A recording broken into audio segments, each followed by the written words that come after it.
bonjour. Bonjour. Vous rentrez fraîchement d'Europe et au pays comme à l'étranger, les nouvelles ne manquent pas. Donc avec vous ce soir, nous allons parler d'abord des élections à venir, de la prise de position de Mme Eva Joly à l'endroit du président de la République lors de son séjour en France, M. Denis Sassou Nguesso, et des réactions simultanées du gouvernement congolais comme celle du PCT. Et nous allons parler aussi de l'idée du gouvernement de transition dont vous avez fait état la dernière fois comme convenu en Europe. Et voilà sur quoi nous allons essayer de parler. Moi, est-ce que vous avez quelque chose à ajouter? Nous sommes libres pour cela. Non, je suis tout à fait... C'est un beau programme. C'est un beau programme. Effectivement, je suis rentré hier par Air France. Je suis parti en Europe le 7 février dernier, alors que le président s'est rendu donc en visite privée en France le 6 février. Mais cela n'était pas convenu d'avance. Ce n'est pas parce que le président partait le 6 qu'automatiquement, moi je prenais l'avion pour aller le retrouver là-bas. Non. Mon voyage était prévu beaucoup plus longtemps, puisque j'ai de la famille là-bas. Et puis en même temps, c'est pour aller consolider beaucoup de choses. Effectivement, concernant les élections, je ne sais pas de quelle élection vous voulez parler. Nous sommes sur les élections législatives et on venait de nommer M. Joseph Mikono Andjola, vice-président de la commission électorale. Et votre point de vue sur les élections à venir, allez-vous y participer? Non, mais on ne peut pas parler des élections législatives à venir dans la mesure où aucune conditionnalité n'est encore fixée. Le gouvernement, notamment par le biais du ministère de l'Intérieur et de la décentralisation, avait convoqué soi-disant le PCT et ses opposants qu'il a bien fabriqué d'aller se retrouver là-bas à Evo. Ils ont pris un certain nombre de décisions qu'ils ne respectent même pas eux-mêmes. Ils avaient dit qu'aucun préfet, aucun sous-préfet ne devait participer à la direction de la commission. Et on apprend dès que le président de la République a mis pied à Brazzaville, il prend un décret pour dire que ce sont les préfets qui vont superviser les élections. De quelle élection on parle ici? Non, non. Je ne peux pas y participer parce que je pense qu'il n'y a aucune conditionnalité. Et le président lui-même, dans ses vœux, il avait dit qu'il fallait des élections libres et transparentes. Au cours d'un certain nombre de déplacements que j'ai eus à l'intérieur, notamment au Kouilou et à Pointe-Noire, et lors de mes vœux, j'avais dit ceci, le corps électoral n'était pas connu. Et ce corps électoral, jusqu'à aujourd'hui, n'est pas connu. Or, c'est le corps électoral qui va nous déterminer les circonscriptions électorales. Avec quel corps électoral ils vont découper, ils vont faire le découpage électoral. On va encore assister, par exemple, à Makwa, qui doit avoir au moins 2 ou 3 députés, va avoir un député. Alors que non loin de l'Alima là-bas, où il y a 3 maisons, ils ont 5 députés. Et Mouyonzi, la plus grande agglomération du Congo, qui doit avoir à peu près 5 députés, ils ont un député. Non, non, non, non. Donc je crois que si on veut être sérieux, il est de bon ton. Ce que j'ai dit à vos collègues, à vos confrères. On me reproche pourquoi je demande un gouvernement d'union nationale. Et moi aussi, jusqu'à présent, ils ne m'ont pas répondu pourquoi ils ont convoqué une concertation à Evo. Le pays n'est pas en guerre. Monsieur Sassou aime la paix, moi j'aime la paix. Alors je crois que le gouvernement n'a pas intérêt d'aller aux élections législatives parce que ces élections-là sont source de conflit. Source de conflit parce que c'est ce que Mme Eva Joly a dit. Lorsque Mme Joly, de son État, qui est donc juge d'instruction, qui a instruit l'affaire Elf, notamment dans ce qui est advenu dans ce pays en 1997 avec l'apport d'Elf. Donc, elle a dit, en substance, attention, vous allez vers les élections législatives, ça peut provoquer des incidents qui pourraient nous ramener en arrière, c'est-à-dire aux événements tragiques, dramatiques que le Congo a connus.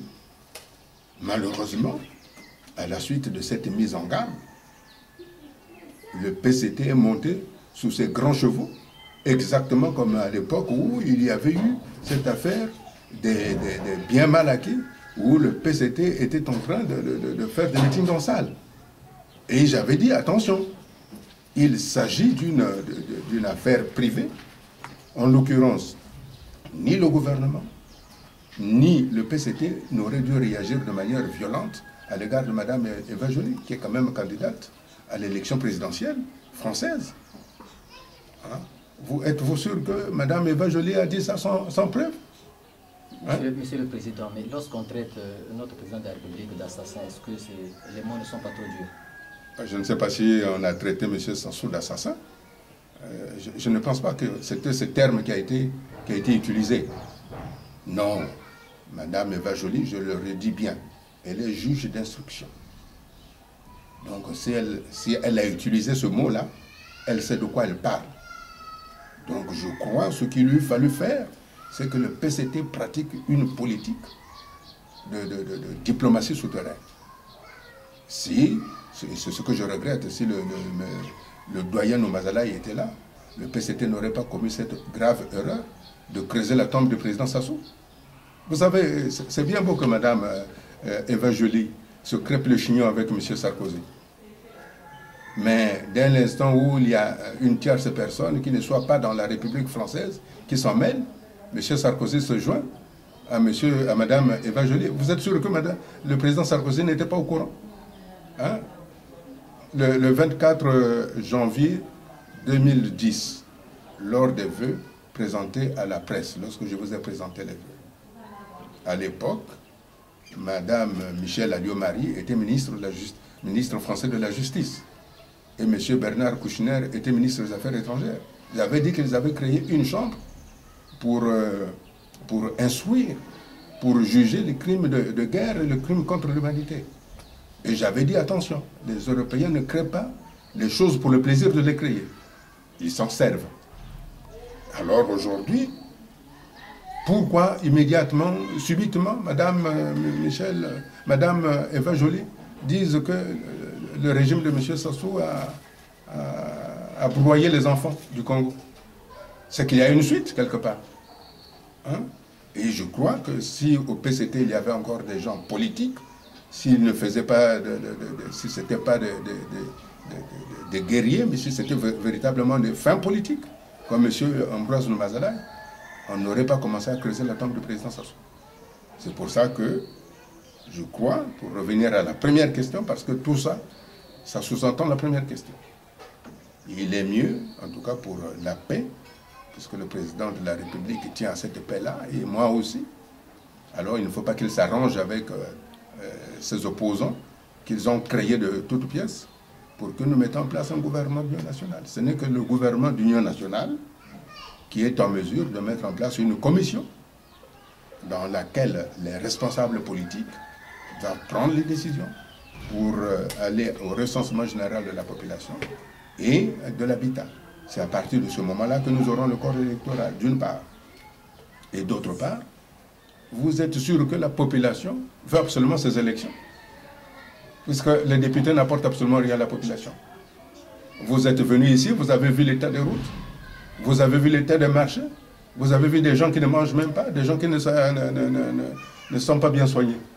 Vous pensez qu'au lieu de dépenser cet argent en faisant des élections législatives, ce n'est pas mieux de les mettre dans les hôpitaux, à créer des structures, à favoriser l'emploi, hein? C'est-à-dire qu'on crée des entreprises pour que nos jeunes qui ont des diplômes, au lieu qu'ils fassent des chauffeurs de taxi foula ou bien des bons chauffeurs, ou bien qu'ils aillent casser la pierre, ou bien qu'ils aillent faire du charbon de bois.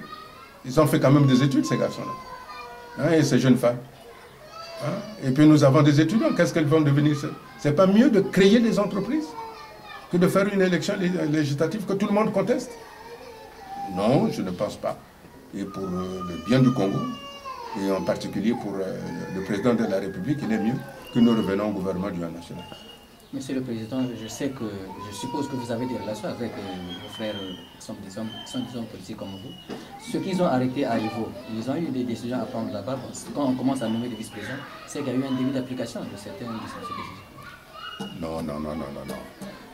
Vous savez, si vous me parlez de mon parent Myokono, mais la dernière fois quand il y a eu l'élection présidentielle, on l'avait nommé aussi premier vice-président, non, je crois. Qu'est-ce que ça donnait? Hein? Je comprends M. Myokono qu'il agisse comme ça. Il a son parent au Sénat. Il ne peut rien faire, le pauvre. Hein? Mais j'ai connu Myokono beaucoup plus truculent que cela. Hein? Aujourd'hui, j'ai l'impression qu'il se couche. Hein? C'est le pays. On n'est pas là pour nos propres intérêts. Hein? J'étais chez M. Myokono. Je vois la détresse dans laquelle il vit. Mais dans cette détresse-là, ça doit nous déterminer. Hein? Il doit être combatif pour tout le pays. Il n'est pas le seul à être dans cette situation. Il y a plusieurs Congolais. Il y a des gens qui ont perdu des maisons ici. Non, moi je me bats pour le Congo, pour la République du Congo, pour qu'on mette un État républicain qui doit dédommager toutes les victimes de guerre. Hein? Que tous ceux qui ont perdu les biens ou des parents soient dédommagés. C'est la moindre chose. Il y a l'argent. Donc commençons par dédommager ça. Quand nous allons dédommager l'ensemble des personnes qui ont eu des biens détruits, nous penserons à l'action politique. Pour l'instant, si on veut avoir véritablement ce que veut le président, c'est-à-dire des élections libres et transparentes, mettons les choses en place. Ce qui est important pour le Congo aujourd'hui, c'est la création des entreprises. C'est ça. Créons d'abord les entreprises pour que nous embauchons. Vous m'avez parlé justement à propos du déplacement de M. Sassou en France. Je suis étonné que le PCT batte de tambour en disant que le président a été bien reçu en France. Hein? Le président Sarkozy lui-même l'a avoué. J'ai été forcé pour que je le reçoive. Hein? Pourquoi? Hein? Non. Je suis content par contre qu'il ait signé un certain nombre de contrats. Mais est-ce que ces contrats qu'il a signés, ces contrats vont-ils aboutir à la création des entreprises dans notre pays? Ou ça va favoriser une petite portion de la population, c'est-à-dire les caciques du PCT? Est-ce que la population du Congo va s'y retrouver? Je ne pense pas. Voilà pourquoi je crois que c'est une erreur de vouloir battre de tam-tam ici en disant que le président a été bien reçu. Pendant ce temps-là, tout le monde programme Madame Eva Joly. Madame Eva Joly est en train de dire au président de la République, à M. Sassou, attention, prenez garde, le chemin où vous amenez le Congo, avec vos élections législatives qui sont mal ficelées, qui sont mal préparées, où il n'y a pas eu de recensement administratif, personnellement, de recensement général de la population de l'habitat, va conduire à une impasse, peut-être à des tensions. Est-ce que le président veut aller vers une tension? Je ne crois pas. Je ne crois pas. Le président est un homme sage. Il a déjà montré lorsqu'il a accepté le principe de la conférence nationale qui est devenue souveraine. Et pourquoi aujourd'hui ne le ferait-il pas? Non. Je souhaiterais redire ce que j'ai dit à Pointe-Noire, à l'attention des habitants, de ne pas aller s'inscrire sur les listes électorales parce que le jeu est déjà fait pour le PCT, de s'abstenir pour que nous ayons un taux d'abstention égal à 90% qui nous permettra d'avoir un changement dans ce pays. Et je redis ce que j'ai déjà dit lors de ma conférence de Soueko en novembre à Pointe-Noire, comme ce que j'ai déjà dit lors de l'émission sur la sellette de vos confrères de Pointe-Noire TPT, où j'ai dit ceci. Je me fais fort de prendre mon engagement solennel, et le président de la République le sait. Je souhaiterais que tout officier de ce pays, qu'il soit général ou supérieur, ou les combattants, ou nos jeunes à qui on a donné des armes,